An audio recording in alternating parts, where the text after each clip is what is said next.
জুমার রাত্রটা একটু ইবাদতে কাটাবার চেষ্টা করি। প্রত্যেক রাতেই সবে কদর, যদি বোঝা যায়, যারা বুঝতে পারে প্রত্যেক রাতেই সবে কদর। এই জন্য আমরা চেষ্টা করব, বিশেষ করে যারা পারি একটু শেষ রাত্রে উঠি, শেষ রাত্রে একটু উঠা একটু আল্লাহ পাকের কাছে রোনাজারি কান্না কাটা, আল্লাহ মাফ করে দাও। আল্লাহ পাক বান্দাকে গুনাহ থেকে বাঁচতে বলছেন। গুনাহ করলে আল্লাহর সাথে বান্দার সাথে দূরত্ব হয়ে যায়, নারাজ হয়ে যায়। সন্তান যদি বাবার সাথে ভুল করে, গুনাহ করে, নাফরমানি করে, বাবার সাথে সন্তানের সাথে দূরত্ব হয়ে যায়। হয় কি হয় না?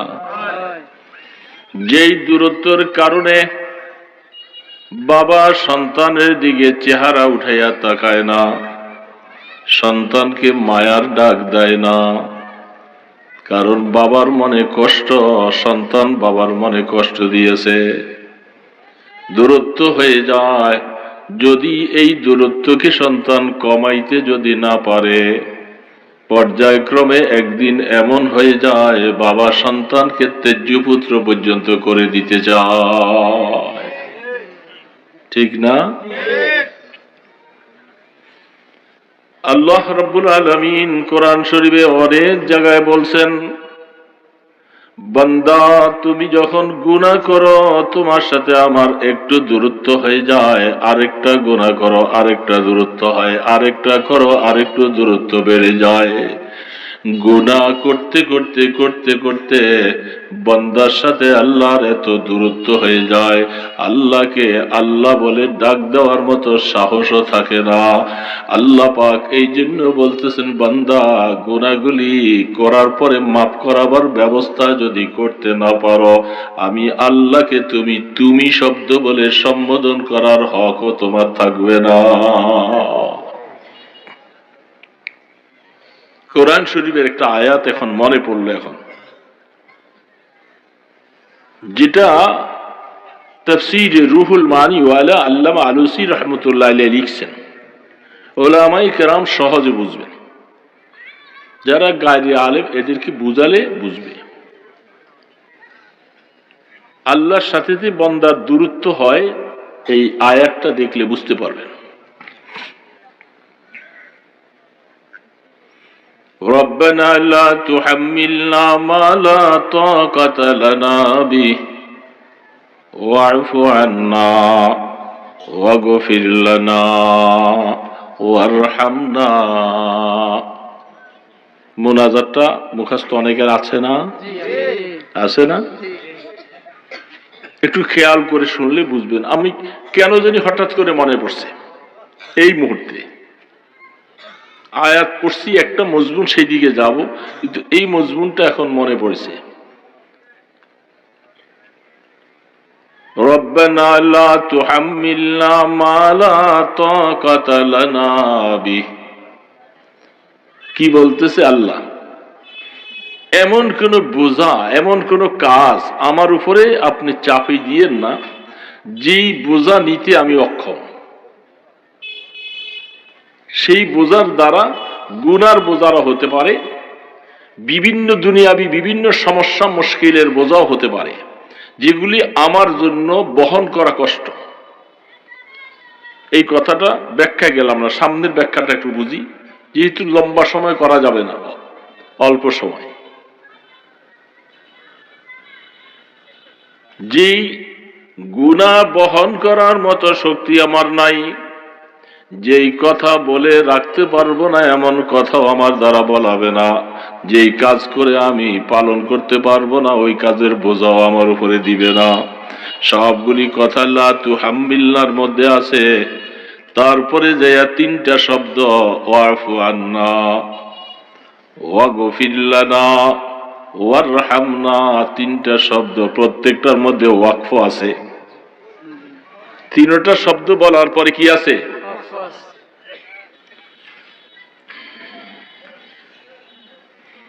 উলামায়ে কেরাম বুঝবে বেশি, এই জন্য বলছি ওয়াফু আন্না শব্দটা আমরে হাজের মারুফ, আদেশ সূচক বাক্য। আল্লাহ পাকের কাছে বান্দা দরখাস্ত করতেছেন, ওয়াফু আন্না মানে আল্লাহ আপনি আমাকে মাফ করে দেন, আল্লাহ আপনি আমাকে মাফ করে দেন। ওয়াগফির লানা তাও অর্থ আল্লাহ আপনি আমাকে মাফ করেন। দুইটার মধ্যে মাফ করা শব্দ আছে, কিন্তু দুটোটার মধ্যে অনেক কিছু ডিফারেন্স আছে। ওয়ারহামনা আল্লাহ আপনি আমাকে রহম করেন। ওয়াফু আন্না বলতেছি, খুব মনোযোগ সহকারে না শুনলে আমি চেষ্টা করবো বুঝাতে, এলে বুঝে আসবে না, সময়টা বেকার হবে। জীবনের জন্য হয়তো এটা একটা পুঁজি হয়ে যেতে পারে। বড়দের কথা তো তাফসীরে রুহুল মানি ওয়ালার থেকে বলতেছি, আল্লামা আলুসি রহমতুল্লাহ আলী বলতেছে, ওয়াফু আন্না আল্লাহ তুমি আমাকে মাফ করো। তুমি, এই যে তুমি শব্দটা বলছি, এটার জমিরটা মুস্তাতার, জমিরটা বারেজ না। জমিরটা একটা জমির আছে প্রকাশ্য দেখা যায়, আরেকটা এটার ভিতরে জমির আছে যেটা ফাইল, সেই জিনিসটা গোপন, এটা দেখা যায় না। এর মধ্যে জমির আছে আন্তা, তুমি। ওয়াফু আন্না মানে তুমি, তুমি শব্দের আরবিতে কি বলে? আন্তা বলে। কি বলে বলেন না? আন্তা। আন্তা মানে তুমি। আরব দেশে দেখেন না আন্তা আন্তা বলতেছে, আন্তা মানে তুমি। এই আন্তা শব্দের অর্থ তুমি, ঠিক আছে, কিন্তু আন্তাতে ডাইরেক্ট আন্তা বল নাই, জমিরে মুস্তাতার এটার মধ্যে ফাইল যেটা আছে, যাকে সম্বোধন করে বলা হচ্ছে, এই শব্দটা কিন্তু গোপন। আয়াতের মধ্যে শুধু ওয়াফু আন্না আছে, এই ওয়াফুর ভিতরে কি আছে? আন্তা আছে। ওয়াফুর ভিতরে কি আছে? মাফ করো। কাকে বলতেছে? আল্লাহকে বলতেছে। তো আল্লাহকে সম্বোধন বোধক বাক্য বলতেছে আন্তা, তবে আন্তা ডাইরেক্ট বলে না, গোপনীয় ভাবে বলে। আন্তা শব্দটা প্রকাশ্য, ঠিক এই জায়গার মধ্যেও আন্তা প্রকাশ্য নয়, গোপন। ওয়াগফির লানার মধ্যেও আন্তা প্রকাশ্য নয়, গোপন। ওয়ারহামনার মধ্যেও আন্তা প্রকাশ্য না, গোপন। তিনটা জায়গার মধ্যে আল্লাহকে আন্তা শব্দটা বলতেছে, কিন্তু প্রকাশ্য না, গোপন ভাবে বলতেছে। কারণ হলো কি? এবার রুহুল মানিওয়ালা বলেন, মাওলা গুনাহ করতে করতে আমি তোমাকে ডাইরেক্ট সম্বোধন করে আন্তা বলার মতো যোগ্যতা আমি হারিয়ে ফেলছি। ডাইরেক্ট মহব্বতের সাথে সামনে যে তুমি তুমি বলার মতো যোগ্যতা আমার, কারণ কিসের কারণে? গুনাহ করার কারণে তোমাকে সম্বোধন করে তোমার কাছে যাইয়া মহব্বতের সাথে পিঠের মধ্যে হাত রাখা, মাথার মধ্যে হাত মুছা তুমি শব্দ ব্যবহার করার মতো যোগ্যতা নাই, কারণ তোমার সাথে অনেক দূরত্ব। গুনাহ করে করে আমি তোমাকে নারাজ করে ফেলছি। আল্লাহ পাক বলে, বান্দা তুমি যখন আফু আন্না বলবা, আল্লাহ আমাকে মাফ করো, তাফসীরের মধ্যে লেখে মাফ করা মানে কি? মাফ করব, মাফটা তো দুই সুরতের হয়। একটা হলো আল্লাহ তুমি মাফ করে দিয়েছো, গুনাহগুলি মাফ করলা, কিন্তু আমি যেই জায়গার মধ্যে গুনাহ করেছি ওই জায়গাটা সাক্ষী হয়ে আছে। মানুষের সামনে যদি গুনাহ করে থাকি, মানুষগুলি সাক্ষী হবে। ফেরেশতারা কেরামান কাতিবিন গুনাহগুলি লেখা লেখা সাক্ষী হয়ে আছে। আছে না নাই? গুনাহ যেই জায়গার মধ্যে করা হয় ওই জায়গাগুলি, ওই মানুষগুলি কি হয়ে যায়? তাফসীরওয়ালা বলতেছে, মাওলা গুনাহ মাফ করার জন্য তো তোমাকে বললাম, গুনাহ তুমি মাফ করে দিলা, ভালো কথা, কিন্তু এই সাক্ষীগুলি যদি কিয়ামতের ময়দানে সামনে চলে আসে, এরা বলবে আল্লাহ তোমার এই গোলাম এই গুনাহ করেছে, আমরা সাক্ষী। তখন তো ধরা পড়ে যাব, তখন ধরা পড়ে যাব না? এই জন্য তাফসীরওয়ালা বলেন ওয়াফু আন্নার ভিতরে এই কথাটা আছে, মাওলা গুনাহ মাফ করে দাও, অবশ্যই গুনাহ তুমি মাফ করে দিবা। আর যারা সাক্ষী আছে আমার গুনাহগুলি সাক্ষী বহন করেছে, তাদের অন্তর থেকেও আল্লাহ তুমি এই কথাটাকে মুছে দিও।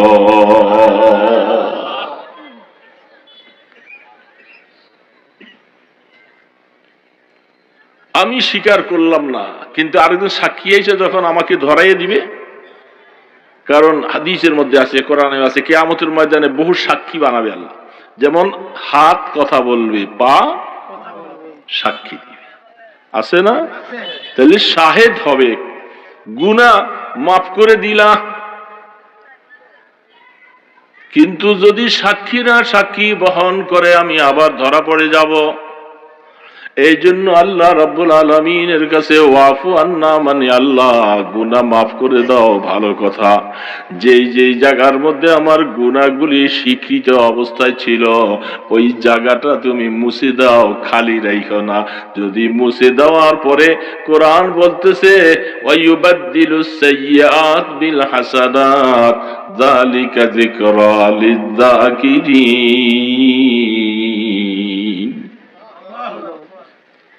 আল্লাহ রাব্বুল আলামিন তিনি বলতেছেন কিয়ামতের ময়দানে বান্দার গুনাহ যখন আমি মাফ করে দিব, মাফ করে দিলে ওই জায়গাটা আমলনামাটা খালি। খালি থাকলে লেখা লিখতে যাইয়া ভুল হলে ফ্লুইড দিয়া যখন মুছে ফেলে, এক্সামিনার দেখলে বলবে যে ওইখানে সে কি করছিল, ভুল করছিল, এখন ফ্লুইড কালি দিয়া মুছে। এটার ভিতরে কিছু, এই জন্য অনেক অনেক কাগজের মধ্যে ফ্লুইড কালি দিয়া মোছা, এটা আইনত দণ্ডনীয়। ভুল হইলে এক টান দিয়া কেটে ফেলবে, যে কি আছে এটা যেন এক্সামিনার দেখতে পারে, ঠিক না? এই জন্য আল্লাহ পাক বলতেছে গোলাম কিয়ামতের ময়দানে আমলনামা যখন গুনাহ মাফ করলাম, তুমি বারবার ওয়াফু আন্না ওয়াফু আন্না ওয়াফু আন্না ওয়াফু আন্না বলতে বলতে আমি আল্লাহ তোমাকে মাফ করলাম, ঠিক আছে, কিন্তু আমলনামার ওই জায়গাটা তো খালি। খালি হলে দেখা যাবে সে অবশ্যই এই গুনাহগুলি করেছিল, তাহলে আমি একটু দোষী সাব্যস্ত। এই জন্য আল্লাহ পাক বলেন বান্দা আমি আমার বান্দার উপরে দয়া করে গুনাহ মাফ করব, শুধু তাই নয় ওই জায়গাটার মধ্যে নেক দিয়া পুরাইয়া দিব।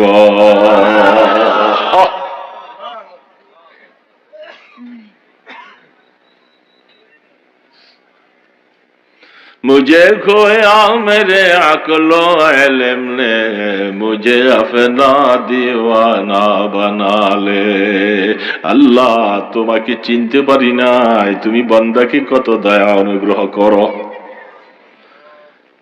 দুই নম্বর কথা, তুমি শব্দটা গোপনীয় এসে বলতেছে, সামনে আসতে পারে না। ছেলে বাবার সাথে বেয়াদবি কইরা ভুলে বাইর করে দিছে ধাক্কা দিয়া, ওই সন্ধ্যা হয়েছে, ঘুরে ঘুরে ঘুরে ঘুরে আইসা ঘরের পিছনে মা পুষ্কুনি যাইবার সময় দেখে যে এর পোলাটা কি সারাদিন কই ছিল, এখন আইসা দেখে যে খানা নাই দানা নাই, চেহারা মলিন পড়ে আছে। মা আস্তে ধরে আইনা হাত মুখ মোছাইয়া পরিষ্কার কইরা নিয়ে একটা খানা খাওয়াইয়া চুপচাপ। বাবা জানে না এখনো, বাবা রাত্রে আইসা জিজ্ঞাসা করে না ও কই আছে, দুষ্ট এই সেই কিছু। বাবা এখনো গরম। বাবা খানা দানা খাইয়া যখন একটু আরাম করতেছিল, মা আসতে কাপড়ের আঁচল দিয়া ছোট বাচ্চা কোলে করে নিয়ে বাবার কাছে নিয়ে আসতে বলতেছে, ছোট পোলাবান মানুষ দুষ্টামি করছে, এত রাগ করতে হয়? ও যাইবো কই, সারাটা দিন না খাইয়া কষ্ট করতেছে। এই কিন্তু মায়ের আঁচলের নিচে। কিন্তু বাবা ঠিক নেবে ঠিক। আস্তে আস্তে বাবা যখন বিছানার মধ্যে শুয়ে পড়ে, বাবার পাশে নিয়া তুই বল বাবা আমি ভুল করেছি, আমাকে মাফ করে দাও। সন্তান বাবার কাছে যখন এই কথাটা বলতে পারে, মা তার পক্ষে দারমানি করে, কইরা ছেলেকে আর বাবা রাগ করে না, গোসা করে না, কয় যা যাস আর ভালো হয়ে যা, দুষ্টামি করিস না। লুকাই লুকাই আইসা, কিন্তু এখন অন্যায় আছে যে ডাইরেক্ট আব্বু আমাকে মাফ করে দাও, এত জোর গলায় বলতে পারে না। কি জন্য? অপরাধী, অপরাধী না? ঠিক আল্লাহ পাকের কাছে অপরাধী। ওয়াফু আন্না বলতেছি আল্লাহ মাফ করে দাও, কিন্তু আন্তা শব্দ বলে জমিরে বারিশ দিয়া ডাইরেক্ট যে আল্লাহ আন্তা আন্তা বলে মাফ করে দাও, এই কথা বলার যোগ্যতা এখন অর্জন করতে পারি নাই। অপরাধী আসামি চোরের মতো আল্লাহ পাকের কাছে আইসা ওয়াফু আন্না ওয়াফু আন্না ওয়াফু আন্না।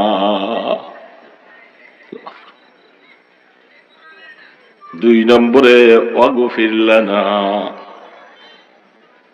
আল্লাহ এখানেও মাফ করে দাও। 2 মাফের মধ্যে বেশ কম আছে। যেহেতু ওই জায়গার মধ্যে সাক্ষীগুলার মনের থেকে ভুলে দাও, আর ওয়াগফির লানার মধ্যে যাইয়া গাফার ইয়াগফিরু, গাফের মানে মুস্তাতর করা, লুকায়িত রাখা, এটাকে এই জন্য বলা হয় বান্দা আল্লাহ মাফ করে দাও। মাফ তো করে দিবা, ভালো কথা, মাফ করার পরে ওই জায়গাটা খালি রাখবা না। ওইটা পুরাইয়া না দিলে কিয়ামতের ময়দানে আসামি বুঝা যাবে সে চুরি করছিল, গুনাহ করছিল, তওবার দ্বারা মাফ হইছে, কিন্তু আমি যে আসামি ছিলাম এটা অনেকের কাছে প্রকাশ হয়ে যাবে। এই জন্য আল্লাহ মাফ করার সাথে সাথে আমল নামাটা নেক দিয়া পুরাইয়া দিবা। এই জন্য ওই জায়গাটার মধ্যে ওয়াফু আন্নার মধ্যে সেইখানের মধ্যে শাহেদ থেকে ভুলাইয়া দাও, কেরামান কাতিবিন তারা যে লিখছে আল্লাহ ওইটাও মুছে দাও, মানুষ যারা দেখছে এদের দিলের থেকে ভুলাইয়া দাও। আর ওয়াফু আন্নার মধ্যে আল্লাহ মেহরবানি করে ওয়াগফির লানার মধ্যে গুনাহ মাফ করার সাথে সাথে জায়গাটা খালি রাখো না, নেক দিয়া পুরাইয়া দাও। 2টা শেষ হয়েছে। দুবারে আন্তা শব্দ জমিরে মুস্তাতার, প্রকাশ্য না। ওয়ারহামনা, কতটুকু রহম? আল্লামা আলুসি রাহমাতুল্লাহ আলাইহি বলেন রহম কতটুকু? রহম করো, দয়া করো, দয়া কতটুকু? বড় মানুষ এরা, এত বড় শানওয়ালা আলেম এমনি হয়েছে। রুহুল মানি সবার কাছে প্রসিদ্ধ কিতাব, কারণ শুধু আলেম না, তিনি আল্লাহওয়ালা বুজুর্গ আলেম। এই জন্য রুহুল মানি ওয়ালাটার মধ্যে মারেফত ভরপুর। এত মারেফত রুহুল মানি ভিতরে, এটা পড়লে আয়াতের ভিতরে নেকাতগুলি বয়ান করে করে তার মারিফতের কথাটাও তিনি যখন বয়ান শুরু করেন আজীব হালাত থাকে। কুল্লু ইনাইন ইয়াতারাশাহু বিমা ফিহি, এ বাবা পাত্রের মধ্যে যেটা আছে ঢালবার সময় ওইটাই পড়বে, আছে একটা পড়বে আরেকটা, সেটা হবে না। হ্যাঁ, পাত্রের মধ্যে দুধ থাকে, ডাললে কি পানি পড়বে? এ আল্লাহর বান্দা, যেহেতু এত বড় আলেম শুধু এলেমওয়ালা নয়, শুধু আলেমে নয়, তিনি মারিফতওয়ালা, তাসাউফের লাইনে আল্লাহ পাকের অনেক নৈকট্য লাভ করেনওয়ালা মানুষ, যার কারণে তার তাফসীরের মধ্যে মারিফত ভরপুর। এটা পড়লেই শুধু মারিফত পাওয়া যায়। ওয়ারহামনা, আল্লাহ রহম করো কতটুকু? তাফসীর ওয়ালা বলতেছেন আল্লাহ যদি তুমি আফু আন্নার দ্বারা ওয়াগফির লানার দ্বারা আমার গুনাহটা যদি তুমি মাফ না করতা, গুনাহটা যদি মাফ না করতা, তাহলে আমার জন্য যে শাস্তিটা তুমি নির্ধারণ করে রাখছিলা, এর বাবা বুঝে আসতেছে? আমি কথা বলি শেষ করে দিব ইনশাআল্লাহ, উঠাউঠি করলে হইব না, কথা মরণের দিকে চলে। অল্প কয়েকটা কথা, যেহেতু বেশি কথা বলার মাকসুদ নয়, সাহেবে দাওয়াতওয়ালারাও হুজুর দাওয়াত দিছে মাশাআল্লাহ অনেকজন, আর আপনাদের মতলবে তো একজন মানে বহু আলোচনা, বহু ওয়াজ করছি, রাত ভরে ভরে 2টা 2:30টা 3টা পর্যন্ত এই 5:30 আনি এখলাসপুর অমুক তুমুক মাথাভাঙ্গা কলাকান্দা, এইগুলি তো এখন জীবন শেষ হওয়া, এখন আর পারি না।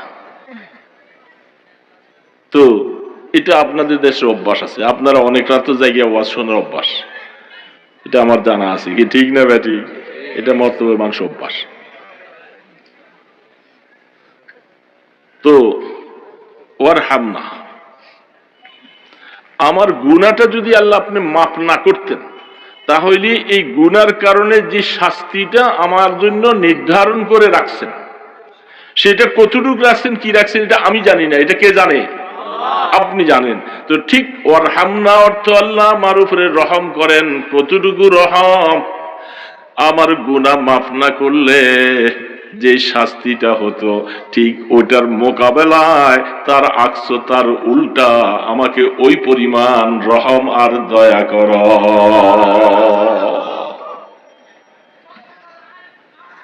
ওই পরিমাণ রহম চাই।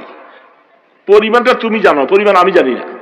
শাস্তি যেই পরিমাণ রাখছিলাম মাফ না করলে, ঠিক দয়া করবার সময় তার বিপরীত ওই পরিমাণ দয়া করবা। তিনটার মধ্যে জমিরে মুস্তাতার আন্তা আন্তা আন্তা আছে, প্রকাশ্য নেই। কারণ কি? গুনাহ এখনো পুরোপুরি মাফ করাইতে পারি নাই, সাহস হারা। বাবাকে এখনো ডাইরেক্ট আব্বু বলে ডাকার মতো সাহস আসে নাই।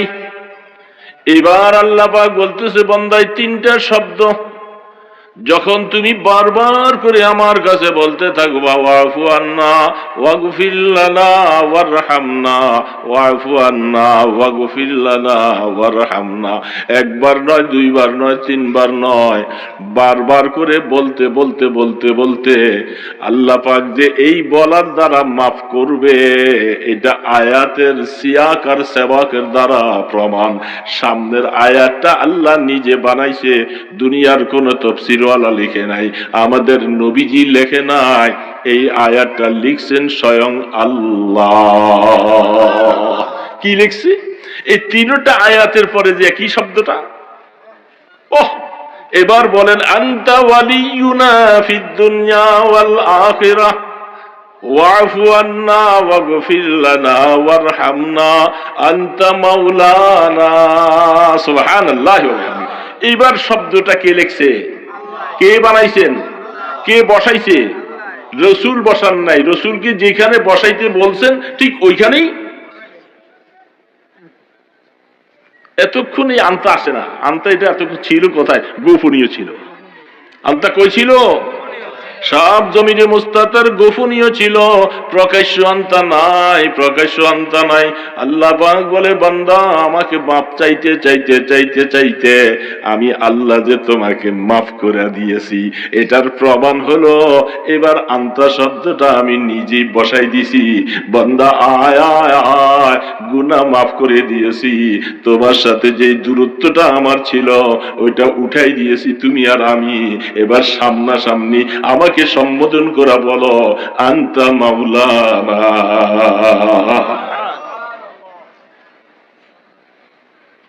এবার তুমি আন্তাস ডাইরেক্ট বলার যোগ্যতা অর্জন করছো।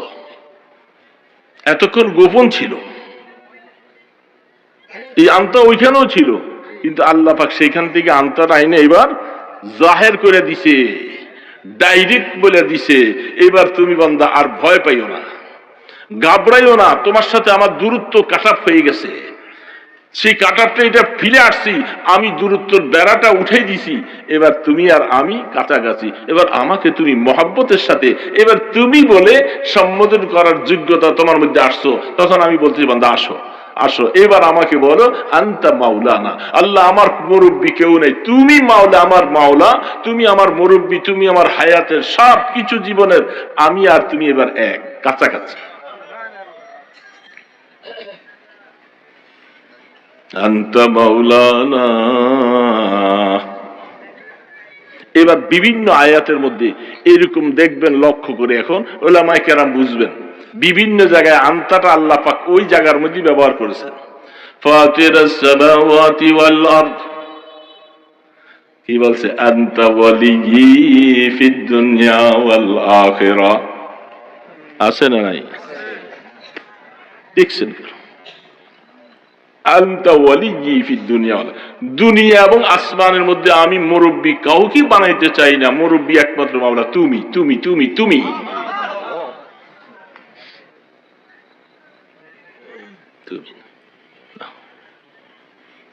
الله أكبر أنت ولي في الدنيا والآخرة توفني مسلما وألحقني بالصالحين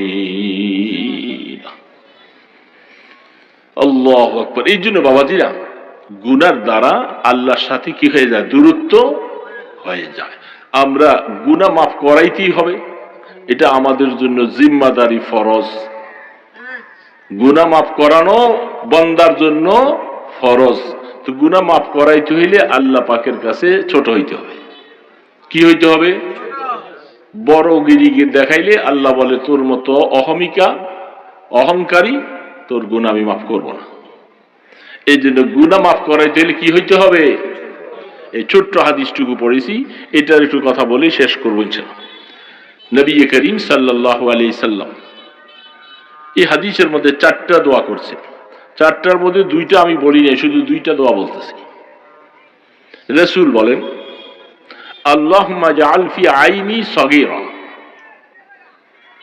এক নম্বর আল্লাহ আমি মুহাম্মদকে আমার নজরে তুমি ছোট দেখাও সুবহানাল্লাহ বলেন রাসূল কি বলতেছেন আল্লাহর কাছে আমাকে আমার নজরে কি দেখাও রাসূল কি ছোট ছিলেন সমস্ত মাখলুকাতের থেকে শ্রেষ্ঠ মানব ফেরেশতাদের থেকে দামি না সমস্ত নবীদের শিরোমণি ইমামুল আম্বিয়া আল্লাহ পাক যাকে না বানাইলে পৃথিবী সাজাতেন না এত মায়া যার প্রতি যিনি হায়াতুন নবী কবরের মধ্যে জিন্দা আরাম করতেছেন আহা বাহকে আকেও জানে জাহানাস বাহকে আকেও জানে জাহানাস ফেদায়ে রওজা শহফতে আসমানাস बहके आके महबूबश गिरफ्ती बराए खेश मतलूबश गिरफ्ती पसंदीदी से जुमला आलमारा बाबा बगुज़श्ती बाकी जहारा सुबहानल्लाह हुज्जातुल इस्लाम कासिम नानवी रहमतुल्लाह अलैह नाम सुनছেন